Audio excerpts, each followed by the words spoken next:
जेठ का सूर्य आमों के झुरमुट में से निकलकर आकाश पर छाई हुई लालिमा को अपने रजत प्रताप से तेज प्रदान करता हुआ ऊपर चढ़ रहा था और हवा में गमीर आने लगी थी।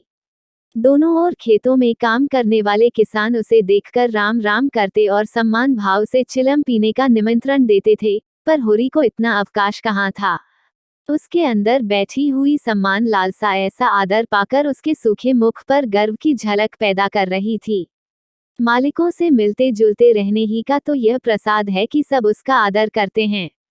नहीं उसे कौन पूछता। 5 बीघे के किसान की बिसात ही क्या। यह कम आदर नहीं है कि 3-3, 4-4 हल वाले महतो भी उसके सामने सिर झुकाते हैं। अब वह खेतों के बीच की पगडंडी छोड़कर एक खलेटी में आ गया था, जहां बरसात में पानी भर जाने के कारण तरी रहती थी और जेठ में कुछ हरियाली नजर आती थी। आसपास के गांवों की गुएं यहाँ चरने आया करती थीं।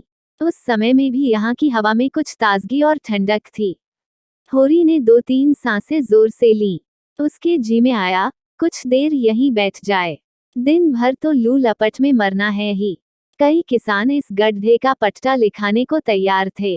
अच्छी रकम देते थे, पर ईश्वर भला करे राय साहब का कि उन्होंने साफ कह दिया, यह जमीन जानवरों की चराई के लिए छोड़ दी गई है और किसी दाम पर भी न उठाई जाएगी। कोई स्वार्थी जमींदार होता तो कहता, गायें जाया भाड़ में, हमें रुपए मिलते हैं, क्यों छोड़ें। पर राय साहब अभी तक पुरानी मर्यादा निभाते आते हैं। जो मालिक प्रजा को न पाले, वह भी कोई आदमी है।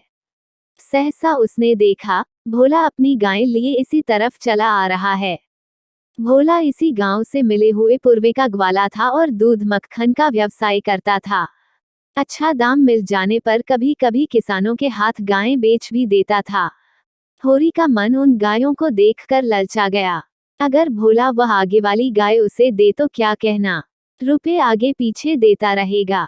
वह जानता था घर में रुपए नहीं है, अभी तक लगान नहीं चुकाया जा सका, बिसेसर साह का देना भी बाकी है, जिस पर आने रुपए का सूद चढ़ रहा है।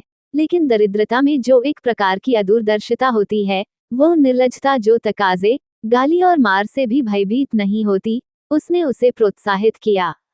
बरसों से जो साध मन को आंदोलित कर रही थी, उसने उसे विचलित कर दिया।